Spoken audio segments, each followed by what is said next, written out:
कहानी की शुरुआत होती है और हमें एलिजा नाम की लड़की को दिखाया जाता है। साथ में एलिजा गूंगी बहरी भी होती है, जिसके वजह से ये साइन लैंग्वेज में बात करती है। एलिजा की एक बहन भी होती है जिसका नाम जेल्डा होता है। एलिजा को सिर्फ जेल्डा ही समझ पाती है। हमें एक लैब को दिखाया जाता है जिसमें एक बड़े टैंक को लाया जाता है जिसके अंदर एक क्रेचर होता है। इसके बाद उन दोनों बहनों को लैब से बाहर कर दिया जाता है। फिर हम देखते हैं कि एलिजा चुपके से लैब में घुस जाती है। वो वहाँ पर टैंक में बड़े क्रेचर को देखती है। क्रेचर बिल्कुल इंसानों की तरह दिख रहा होता है। यहाँ पर एलिजा इस क्रेचर को देखने के बाद हैरान हो जाती है। फिर हम देखते हैं फिर से एलिजा लैब के अंदर जाती है और उस क्रेचर को बाहर बुलाती है। यहाँ पर वो क्रेचर एलिजा की आवाज़ सुनकर बाहर आ जाता है। एलिजा क्रेचर को एक अंडा खाने को देती है। इसके बाद क्रेचर अंडे को लेकर पानी में चला जाता है। जब एलिजा लैब से बाहर आती है तब उसकी सिस्टर उसे देख लेती है। अगले दिन एलिजा फिर से लैब में जाती है। इस बार एलिजा अपने साथ बहुत सारे अंडे लेकर आती है और एलिजा उस क्रेचर के सामने डांस भी करती है। फिर हम देखते हैं जब एलिजा लैब के अंदर जाती है तो वो देखती है कि क्रेचर को जंजीरों से बांधकर रखा गया है। एलिजा को किसी के अंदर आने की आवाज़ आती है। एलिजा वहीं पर छुप जाती है। फिर हम देखते हैं कर्नल रिचर्ड उस क्रेचर को टॉर्चर करने लगते हैं। ऐसा करते उसे एलिजा भी देख रही थी। तभी यहाँ पर एक आदमी और आता है। वो कहता है कि अमेजन के लोग इसे अपना भगवान मानते हैं। इसके बाद रॉबर्ट भी इसे बताता है कि ये पानी के अंदर भी जीवित रह सकता है और ज़रूरत पड़ने पर पानी के बाहर भी जीवित रह सकता है। इसके बाद कर्नल रिचर्ड बताते हैं कि अगर हमें इसके बारे में और जानना है तो हमें इसे मारना पड़ेगा। इसके बॉडी पार्ट पर हम एक्सपेरिमेंट कर सकते हैं, लेकिन रिचर्ड नहीं चाहता कि उसके ऊपर किसी तरह का एक्सपेरिमेंट हो। इसके बाद एलिजा अपने घर आ जाती है और वो अपने पड़ोसी के पास जाती है।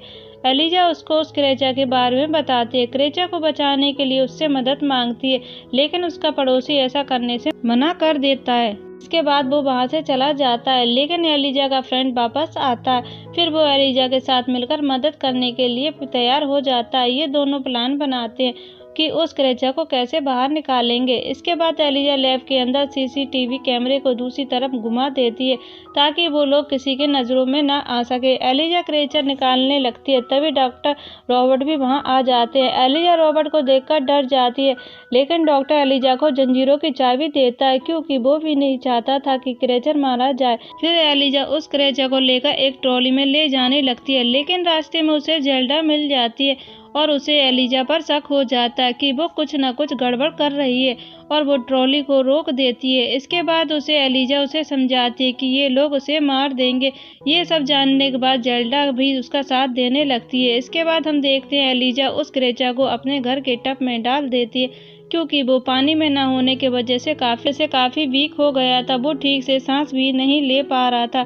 इसके बाद एलिजा उसके टब में डॉक्टर की दी हुई दवा भी डाल देती है। इसके बाद क्रेचर धीरे धीरे नॉर्मल होने लगता है। फिर एलिजा डिसाइड करती है कि वो उस क्रेचर को ले जाकर समुंदर में छोड़ दे। थोड़ी देर बाद वो क्रेचर टब से बाहर निकल आता है। वहाँ पर मिस्टर गिल की एक बिल्ली होती है जिसे मारकर वो खाने लगता है। गिल उसे ऐसा करने को मना करते हैं, लेकिन उन्हें देखने के बाद वो क्रेचर काफ़ी डर जाता है, जिसकी वजह से क्रेचर भागने लगता है। क्रेचर के भागने की वजह से गिल को चोटें आती हैं। डॉक्टर गिल एलिजा को घर पर बुलाते हैं और कहते हैं तुम्हें उस क्रेचर को ढूंढकर वापस लाना चाहिए। इसके बाद एलिजा उसे ढूंढने एक थिएटर में पहुंच जाती है। वहां पर वो क्रेचर मिल जाता है।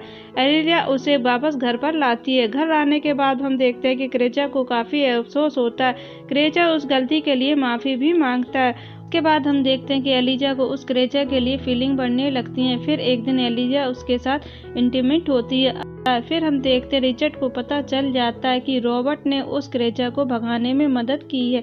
इसके बाद वो रॉबर्ट को टॉर्चर करके मार देता है। अब एलिजा के घर जाने के बाद उसको पता चल जाता है कि वो लोग क्रेचर को समुद्र में डालने के लिए लेकर गए हैं। रिचर्ड भी उनका पीछा करके वहां पहुंच जाता है। वो गिल को मारकर बेहोश कर देता है। इसके बाद वो क्रेचर और एलिजा को एक साथ गोली मार देता है। तभी गिल वापस से उस पर अटैक करके उसे नीचे गिरा देता है। वो क्रेचर उठकर खड़ा हो जाता है और वो अपने जख्मों को ठीक कर लेता है। वो क्रेचर रिचर्ड का गला एक बार में धड़ से अलग कर देता है। रिचर्ड की यहीं पर मौत हो जाती है। इसके बाद वो क्रेचर एलिजा को पानी में लेकर कूद जाता है। इसके बाद वो क्रेचर एलिजा को किस करने लगता है। फिर एलिजा को होश आता है। वो भी पानी में सांस लेने लगती है और यह मूवी यहीं पर ख़त्म हो जाती है। Thank you for watching friends.